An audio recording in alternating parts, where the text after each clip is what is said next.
take a look at a robbery and attempted stabbing.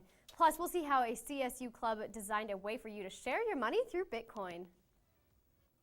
Welcome to CTV News. I'm Carson Bush-Jost. And I'm Carrie O'Connor. Thanks for tuning in tonight. We have developing news from yesterday's robbery and attempted stabbing. A 21-year-old female suffered bruises and swelling after being attacked. The description of her attacker matches the same description of the suspect who has been assaulting women near CSU's campus over the last few months. 8 women have been victims to this attacker. Yesterday's incident happened at Rams Crossing Apartments near Taft Road in Elizabeth. A woman was walking her dog around 7:30 in the morning when she was confronted by a man with a knife. He wanted her purse, and after the woman struggled with the man, he did eventually get away. The area is surrounded by apartments and businesses. Police say that though the description of the male matches, the incident is very different than the other ones because it happened in the morning in broad daylight and in an area surrounded by people and apartments. And it also involved a weapon. Police and detectives are working hard to find this assaulter. If you have any information, please contact the police or Detective Kyle Benza at 970-221-6868. Rescue personnel are searching Long Peak in Rocky Mountain National Park for Peter Jeffries. He failed to show up to work on Monday morning, which prompted the search. Park officials said it was unclear what path he had taken, but friends said he was looking at the cables route. Jeffries was not prepared to spend the night. 32 search and rescue members searched Monday and Tuesday on the north face of the mountain without any luck of finding him. The search will continue on Wednesday, and anyone who was in the Long Peak area on Sunday is encouraged to call 970-586-1204. Major colleges are not providing SANE exams, or what they're also called rape kits, to victims of sexual assault. These exams can reveal invisible injuries and DNA evidence. In the top 100 colleges ranked in the U.S. News and World Report of 2014, only 4 offer the exams in student health centers. CSU and CU are included. In fact, nowhere in Boulder or Fort Collins offer these exams. Students must travel to Loveland to receive treatment. The city of Boulder is attempting to bring a 24/7 SANE program to the Boulder Community Hospital, but there is still no word about it reaching Fort Collins. There's a new club on campus that's promoting the discussion of what could be the future of financial transactions. Check it out. Cryptocurrency is a new form of currency based off the internet that is quickly gaining popularity. This decentralized form of payment cuts out third parties such as banks and uses direct transactions into accounts. Bitcoin is the largest and first form of cryptocurrency. People can instantly and anonymously send money anywhere in the world, or from me to you, for the same transaction cost and in very limited time. From left to right, Caleb Tebby, Chip Wasson, and Connor Lawrence have formed a CSU cryptocurrency club to promote knowledge of the subject and to get the school more involved with this growing form of payment. We also kind of want to set up a Bitcoin ATM on campus, which is essentially an ATM. You put in money and you get Bitcoin out. So it'd be cool to have the functionality of that and accessibility to Bitcoin. Yeah, we figured that if we can better educate the student body, then maybe more merchants around CSU, maybe CSU itself might be more interested in looking at cryptocurrencies as well. The club has been gaining attention after competing at the Coinerado down at CU, a programming competition involving cryptocurrency. We went down there and created a financial asset manager similar to Mint.com and took first place. This fast, new form of financial transactions could be the next innovative form of payment, as there's already been an initiative trying to get 500 companies in San Francisco to accept cryptocurrency. The Alley Cat in downtown Fort Collins already accepts a form of cryptocurrency, so it may just be a matter of time. The club meets once a month, and if you're interested in joining, you can contact them at csucrypto.com. And it's starting to get a little windy out there. We have Star in the Weather Center. Thanks, Carson. Right now, outside about 31 degrees, mostly cloudy skies. Tonight, temps will be dipping down about 7 degrees or so, but it's still definitely more comfortable to be outside than last week. However, we're still experiencing some pretty intense winds as the night goes on. Let's see how people are faring outside with those winds on our live cam. Looks like there's a lone guy out there trying to make it to the library tonight. Like I said, temperatures tonight are mild compared to last week, but make sure to bundle up because those winds can make things seem much colder than what it is outside tonight. Now let's take a look at what we can expect later on tonight. As we can see, partly cloudy for most of the night tonight, but then clear skies towards midnight allow for sunny skies tomorrow morning. Temps will be dropping tonight, but not too bad, not nearly as bad as the extreme temperatures we had last week. So we won't need to bundle up quite as much tonight, although we are experiencing some wind right now. And it will subside later on, however. Now let's go ahead and take a look at tonight's lows all around Colorado.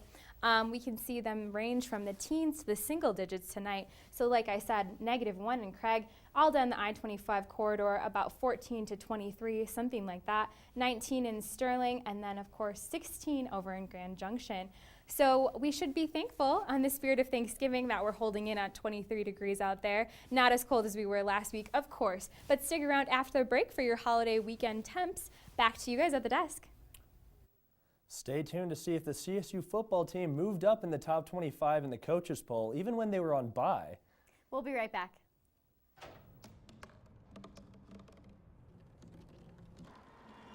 Everybody has a dream.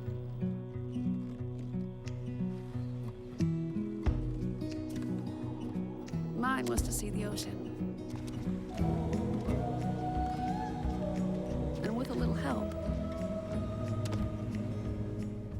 I made it.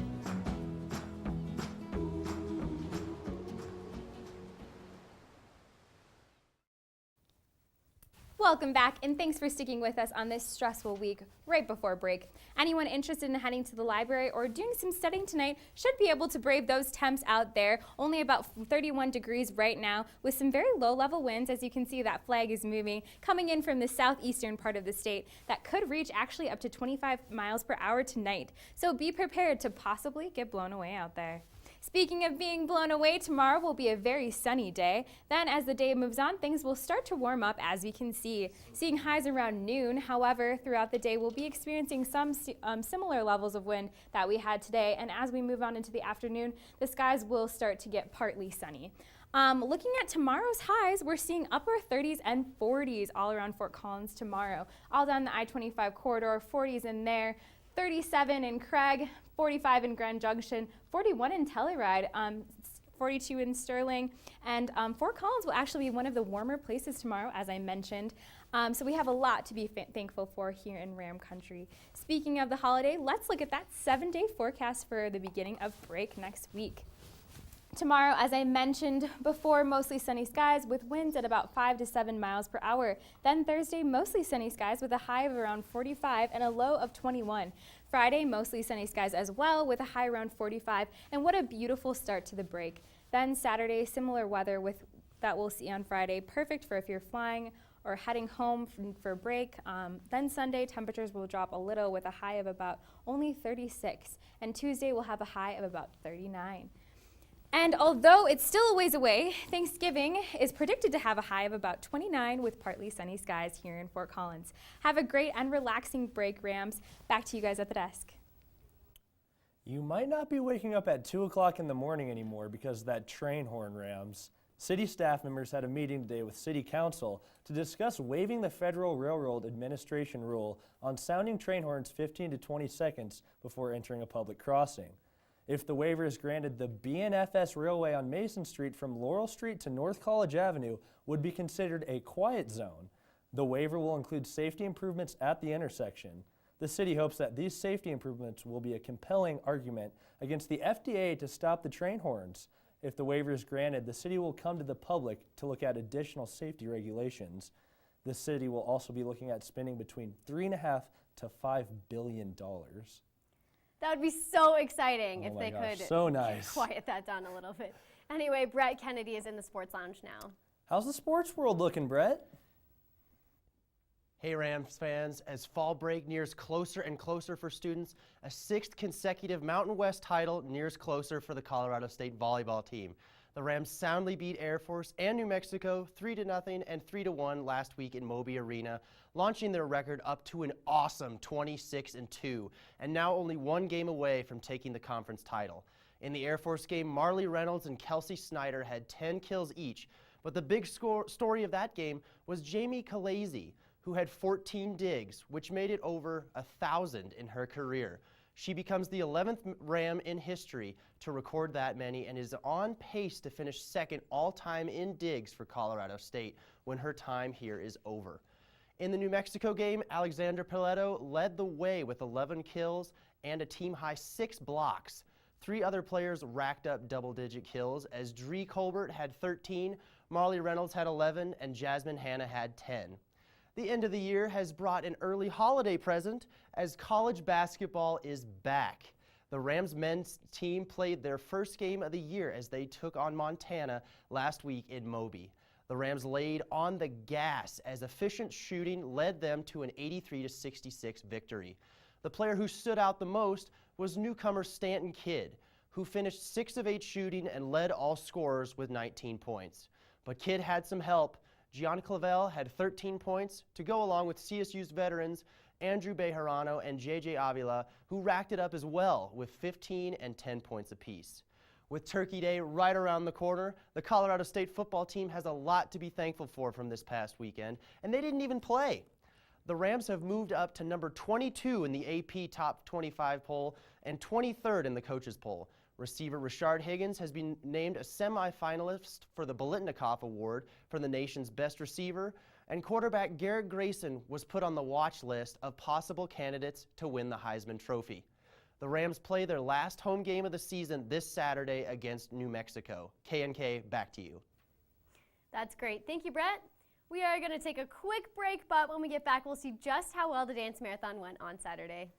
And see how the Food Bank of Larimer County is donating 60,000 pounds of food each week. We'll be right back.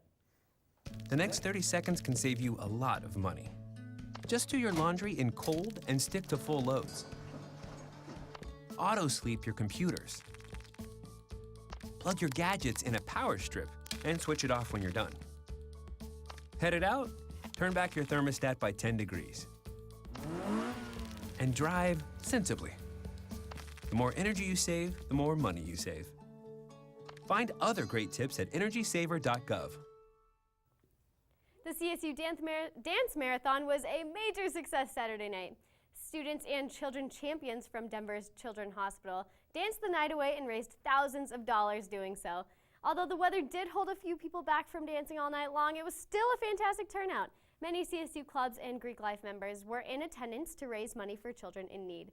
It was the second annual dance marathon, and the organization says that it will return next year to raise even more money. Colorado State showed off their new residential community today. Laurel Village, located on 920 West Plum, includes Alpine and Pinion residence halls, which provides resident living to the College of Natural Science students and Year 2 at CSU students.